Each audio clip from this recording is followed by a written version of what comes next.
118வது சங்கீதத்தை எடுத்துக்கொள்ளலாம். 118வது சங்கீதத்தில் 5வது வசனத்தை நான் வாசிக்க போறேன். நெருக்கத்திலிருந்து கர்த்தரை நோக்கி கூப்பிட்டேன், கர்த்தர் என்னை கேட்டருளி விசாலத்திலே வைத்தார். நெருக்கத்திலிருந்து கர்த்தரை நோக்கி கூப்பிட்டேன், கர்த்தர் என்னை கேட்டருளி விசாலத்திலே வைத்தார். ஆண்டவருடைய பிள்ளைகளே, சங்கீதக்காரன் இந்த இடத்துல ரொம்ப அழகா எழுதுறாரு. நெருக்கத்திலிருந்து நான் கர்த்தரை நோக்கி கூப்பிட்டேன். என் வாழ்க்கையில ஒரு பெரிய நெருக்கம் ஒண்ணு வந்துருச்சு, என்ன அறியாமலே ஒரு நெருக்கம். ஏன் இந்த நெருக்கம் எனக்கு வந்துச்சுன்னு தெரியல. ஆனா இந்த நெருக்கத்துல நான் கர்த்தரை நோக்கி நான் பார்த்துட்டேன். ஆண்டவர் என்ன அந்த நெருக்கத்திலேயே வைக்காம ஆண்டவர் என்னை எங்க வச்சார் அப்படின்னா விசாலத்திலே வைத்தார். இது ஒரு வாக்குத்தத்தமான வசனம். நான் நம்புறேன் ஆண்டவருடைய பிள்ளைகளே, இன்றைக்கு ஜெபத்தில் இருக்கிற யாரோ ஒருத்தருடைய வாழ்க்கையிலே ஆண்டவர் ஒரு நெருக்கத்தை உங்களுக்கு கட்டளையிட்டு இருக்கலாம். நான் சொல்றேன், ஆண்டவர் யோசேப்பினுடைய வாழ்க்கையில ஒரு நெருக்கத்தை ஆண்டவர் கட்டளையிட்டார். சுற்றி அவனுக்கு நெருக்கம், போத்திபாருடைய வீட்டில் அவனுக்கு நெருக்கம் வந்துருச்சு. ஆனா இந்த நெருக்கத்தை ஆண்டவர் அவனுடைய வாழ்க்கையில எதற்காய் கட்டளையிட்டாருன்னா அவனை ஒரு பெரிய விசாலத்துக்குள்ள வைக்கிறதற்காக தான் கிட்டத்தட்ட 15 ஆண்டுகள் அவனை நெருக்கத்தின் பாதையிலே நடத்தினார். நீங்கள் மோசேயினுடைய வாழ்க்கையை எடுத்து வாசிப்பீர்களே, ஆனால் மோசே ஆண்டவர் ஒரு நெருக்கமான பாதையிலே நடத்தினார். விசாலமா இருந்தான், சந்தோஷமா இருந்தான், நல்ல அவங்க பெரிய பெரிய ஆட்களோடு அவன் இருந்தான். ஆனா ஆண்டவர் அவனுடைய வாழ்க்கையிலே அவன் நினைச்சு கூட பார்க்க முடியாம திடீர்னு ஒரு மிகப்பெரிய நெருக்கத்தை ஆண்டவர் அவன் கையில கட்டளையிட்டார். கிட்டத்தட்ட 40 ஆண்டுகள் அவன் நெருக்கப்பட்டான். அந்த 40 ஆண்டுகளும் ஆண்டவர் அவனை எதற்காக அந்த நெருக்கத்தை கர்த்தர் கட்டளையிட்டார்னா அவன் ஒரு பெரிய விசாலத்திற்குள்ள வைக்கிறதற்காக தான் ஆண்டவர் அவனுக்கு ஒரு நெருக்கத்தை கட்டளையிட்டார். அதே போல இந்த சங்கீதத்துல பாச மாதிரி சங்கீதக்காரனாகிய தாவீதனுடைய வாழ்க்கையிலே அவன் எந்த தீமையும் செய்யாமலே சவுல் ராஜாவால அவனுக்கு பயங்கரமான நெருக்கம் வந்துருச்சு. அவன் எங்க போனாலும் உயிரோட இல்லை, எங்க போனாலும் அவனை ஆள வச்சு அவனை கொல்லணும்னு தெரிஞ்சாரு. ஆனா சங்கீதக்காரனாகிய தாவீதனுடைய வாழ்க்கையிலே வந்த நெருக்கம் எதற்காக என்றால் ஆண்டவர் அவன் ஒரு பெரிய விசாலத்துல வைக்கிறதற்காக தான் அந்த நெருக்கத்தை கட்டளையிட்டார். இன்றைக்கு இந்த ஜெபத்துல இருக்கிற ஆண்டவருடைய பிள்ளையே, உங்களுக்கு ஒரு நெருக்கம் வந்திருக்குதா? நீங்க சுற்றி நெருக்கப்படுறீங்களா? நான் நம்புறேன் ஆண்டவர் வேலை ஸ்தலத்துல, குடும்ப வாழ்க்கையில, இல்லைன்னா நீங்க இருக்கிற இடத்துல ஒரு நெருக்கம் உங்களுக்குள்ள வருதுனாலே ஆண்டவர் உங்களை ஒரு விசாலத்திற்குள்ள கொண்டு போகிறதுனால தான் இந்த நெருக்கத்தை ஆண்டவர் உங்களுக்கு அனுமதிச்சிருக்கிறார். நீங்க பெருசாக போறீங்க, நீங்க முடிஞ்சு போறதில்லை, இருக்கிறதும் என்னை விட்டு போயிட போதும் அப்படின்னு நினைக்காதீங்க. ஆண்டவர் அடுத்த ஒரு பெரிய உயர்வில் உங்களை கொண்டு வைப்பதற்காக இவ்வளவு சந்தோஷமாய் அந்த ஊழியத்தை ஆரம்பிச்சு 20 பேர் 40 பேரா மாறினாங்க. அந்த 40 பேர் ஒரு 60 பேர், ஒரு 50-60 பேரா மாறிட்டாங்க. ரொம்ப சந்தோஷம். அந்த சர்ச்சு கொஞ்சம் ஏறக்குறைய நிறைஞ்சு எல்லாருமே வாசல்ல உட்கார ஆரம்பிச்சாங்க. சரி, இப்ப வாசல்ல உட்கார்றாங்க. இந்த சர்ச்சில் இடம் பத்தல, நம்ம அடுத்து இந்த சர்வீஸை இன்னொரு சர்வீஸ் கூட ஆரம்பிக்கலாம் அப்படின்னு நினைச்சிட்டு இருக்கிற அந்த நேரத்தில் அம்மா அப்பா அந்த இடத்த வாடகைக்காய் கொடுத்திருந்த அம்மா அப்பா அவங்கள்ட்ட ஒரு நியூஸ் வந்துச்சு. இந்த மாதிரி கடன் ரொம்ப தலைக்கு மேலே ஆயிடுச்சுப்பா, ரொம்ப வட்டி கடனாக இருக்குது, எங்களுக்கு சம்பாதிக்கிற பணத்தை எல்லாம் வட்டிக்கே கொடுக்க வேண்டியதாக இருக்குது, அதனால பேசாமல் இந்த இடத்த விற்று எல்லா வட்டி கடனையும் அடைச்சிட்டு நிம்மதியாக இருக்கலாம் அப்படின்னு யோசிக்கிறோம், என்ன பண்ணுறது அப்படின்னு கேட்டாங்க. இப்போ திருச்சபையினுடைய இடத்த சேஞ்ச் பண்ணணும், இடத்த மாற்றணும். ஒரு மிகப்பெரிய ஒரு கலக்கம். வெறும் 60 பேர் தான் இருக்கிறாங்க, 50-60 பேர் தான் இருக்காங்க. இவங்களை எங்க கொண்டு போறது, என்ன பண்றது? இனி யார் இடம் கொடுப்பா? எதுக்குனாலும் இடம் கொடுத்துருவாங்க. ஆனா சர்ச்சு நடத்துறதுக்கு நான் கண்டிப்பா நிறைய இடத்துல இடம் தரமாட்டாங்க.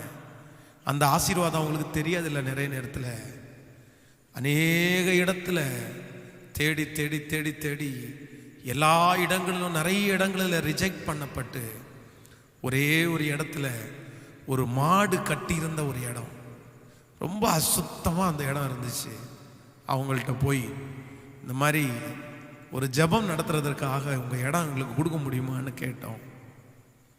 என்னவோ தெரில, அவங்க கண்களில் ஆண்டவர் கிருபை கிடைக்க பண்ணினார்.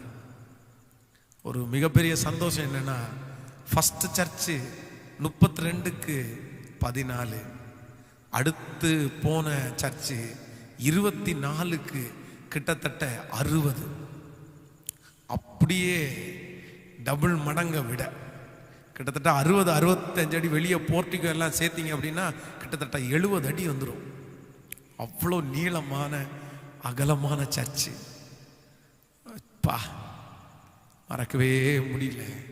ஸோ என் வாழ்க்கையில் அந்த நெருக்கம் எதற்காக வந்துச்சு அப்படின்னா, அடுத்து எப்பா உனக்கு இந்த இடம் நிறைஞ்சிருச்சு, நீ இனி அதை விட அடுத்த படிக்கு நீ போகணும், அடுத்து ஒரு பெரிய சர்ச்சை கட்டணும் அப்படின்னு சொல்லி ஆண்டவர் என்னமோ என்னை அந்த இடத்துல இருந்து கிளப்புனது மாதிரி, அது ஒரு தீமையாய் எனக்கு வந்தாலும் ஆண்டவர் அதை நன்மையாய் மாற பண்ணி அடுத்த இடம் இதோட சின்ன இடத்துக்கு போகல, அப்படியே டபுள் மடங்கு பெரிய இடத்துக்கு போகிறதற்கு ஆண்டவர் வழிவாசலை திறக்க பண்ணினார். இந்த சத்தத்தை கேட்கிற யாரோ ஒரு தேவனுடைய பிள்ளை, இன்னைக்கு ஒரு பெரிய நெருக்கத்துக்குள்ளே நீ இருக்கலாம். இந்த இடம் விட்டு என்னை விட்டு போயிருமோ, இந்த ஆசீர்வாதம் என்னை விட்டு போயிருமோ, நான் குறைவு பெற்றுவேனோ, ஒருவேளை நான் குறைவோட இன்னைக்கு இருக்கிறேன், நான் ரொம்ப நெருக்கத்தில் இருக்கிறேன், என்னை சுற்றி நெருக்கமாகவே இருக்குது. யாரோ ஒருத்தர் இந்த சத்தத்தை கேட்டுட்டே இருக்கலாம். ஆனால் ஆண்டவர் உங்களோட தான் பேசுறார். உங்களுக்காக தான் இந்த வார்த்தையை ஆண்டவர் கொடுக்கிறார். மகனே, இந்த நெருக்கத்தை ஆண்டவர் அனுமதிக்கிறதற்கு காரணம் உன்னை அழிப்பதற்காக அல்ல, உன்னை நிர்மூலமாக்குறதற்காக அல்ல, உன்னை ஒன்றுமில்லாமல் போக பண்ணுகிறதற்காக அல்ல, உங்களுக்கு ஒரு மிகப்பெரிய விசாலத்தை கர்த்தர் கொடுக்கிறதற்காகத்தான் இந்த நெருக்கத்தை ஆண்டவர் அனுமதிச்சிருக்கிறார். இந்த நெருக்கம் ஒரு நாளும் உங்களை அழிக்காது, இந்த நெருக்கம் ஒரு நாளும் உங்களை நிர்மூலமாக்காது. அதற்கு பதிலாக இந்த நெருக்கம் உங்களை மிகப்பெரிய விசாலத்துக்குள்ளே ஒரு நாள் கொண்டு வந்து நிறுத்தும். அதை நீங்கள் சாட்சி சொல்லுவீர்கள். அன்றைக்கு உங்க வாயிலிருந்து ஒரு வார்த்தை வரும், நான் உபத்திரவப்பட்டது எனக்கு நல்லது. நெருக்கத்தில் இருந்த என்ன ஆண்டவர் இப்போ விசாலத்தில் வச்சிருக்கிறார். சோ எனக்கு வந்த நெருக்கம் நன்மைக்கு தான், தீமைக்கு இல்லை. எனக்கு இந்த இடத்தை விட்டு துரத்தப்படுறது நன்மைக்கு தான், தீமைக்கு இல்லை அப்படின்னு உங்க நாவு சொல்லுகிற அளவுக்கு ஆண்டவர்களை நடத்த வல்லவரா இருக்கிறார். ஹல்லேலூயா. எத்தனை பேர் விசுவாசிக்கிறீங்க? நெருக்கத்தில் பொறுமையா இருக்கு, நெருக்கத்தில் மனசை விட்டுறாதீங்க, நெருக்கத்தில் ஆண்டவரை தூசிச்சிடாதீங்க. ஓ ஹல்லேலூயா. யோபுவை குறித்து வேதம் சொல்லுது, தன்னுடைய வாழ்க்கையில் ஒரு பெரிய நெருக்கம் வந்த போது ஆண்டவர் அவன் தூசிக்கவே இல்லை, அவன் ஆண்டவரை மறுதலிக்கவே இல்லை. அந்த நெருக்கத்திற்காக ஆண்டவருக்கு ஸ்தோத்திரம் பண்ணுங்க. ஆண்டவருடைய சமூகத்தில் கர்த்தருடைய பிள்ளையே, உங்க வாழ்க்கையில வந்த நெருக்கத்திற்காக ஆண்டவருக்கு ஸ்தோத்திரம் பண்ணுங்க. ஏசப்பாட்ட சொல்லுங்க, ஆண்டவரே இந்த நெருக்கத்தை எனக்கு அனுமதிச்சிருக்கிறதுக்காய் நன்றி, இந்த நெருக்கத்திலையும் நீங்க தான்ப்பா என்ன நடத்த போறீங்க. ஆண்டவர் சிலருக்கு வாக்கு கொடுக்கிறாரு, முள்ளுகளுக்குள்ளே லீலி புஷ்பம் எப்படி இருக்கிறதோ அப்படியே என் குமாரத்திக்குள்ளே நீயும் இருக்கிறாய். முள்ளுகளுக்குள்ளே லீலி புஷ்பம் வச்சாச்சு, காத்தடிக்கும் போது அந்த முள்ளு இந்த பக்கத்துல லீலி புஷ்பம் மேல குத்துது, இந்த பக்கத்துல காத்தடிக்கும் போது அது லீலி புஷ்பத்தின் மேல குத்துது.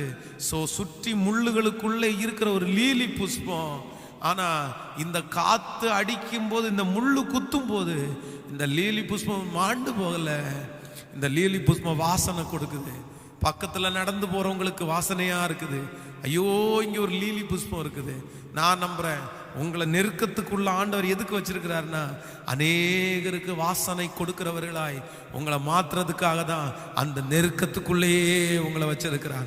சோ இன்றைக்கு இந்த உபவாச ஜெபத்துல கலந்து கொண்டிருக்கிற ஆண்டவருடைய பிள்ளையே, ஆண்டவரை பார்த்து கையை உயர்த்தி சொல்லுங்க, இந்த நெருக்கத்திற்காய் உமக்கு ஸ்தோத்திரம் ஆண்டவரே, இந்த நெருக்கத்திற்காக உமக்கு ஸ்தோத்திரம் ஆண்டவரே.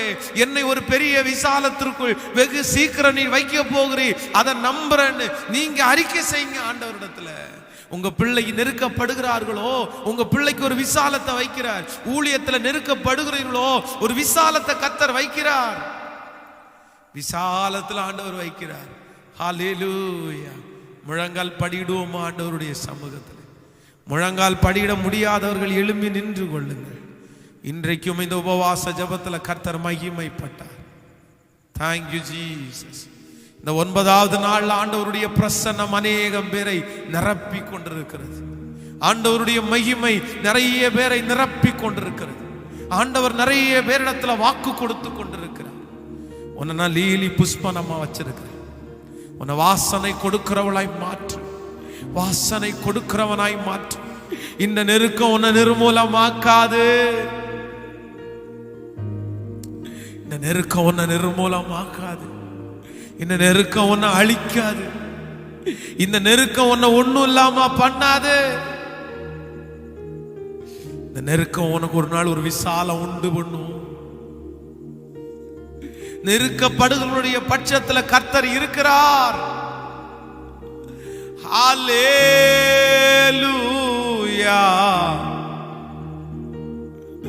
ஹல்லேலூயா. எல்லாரும் முடிஞ்சவங்க எல்லாம் கையை உயர்த்தி, ஏசப்பா இந்த நெருக்கத்திற்காக ஸ்தோத்திரம்னு சொல்லுங்க.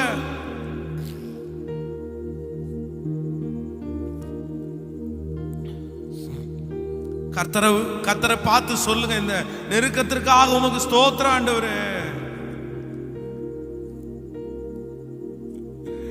ஹல்லேலூயா,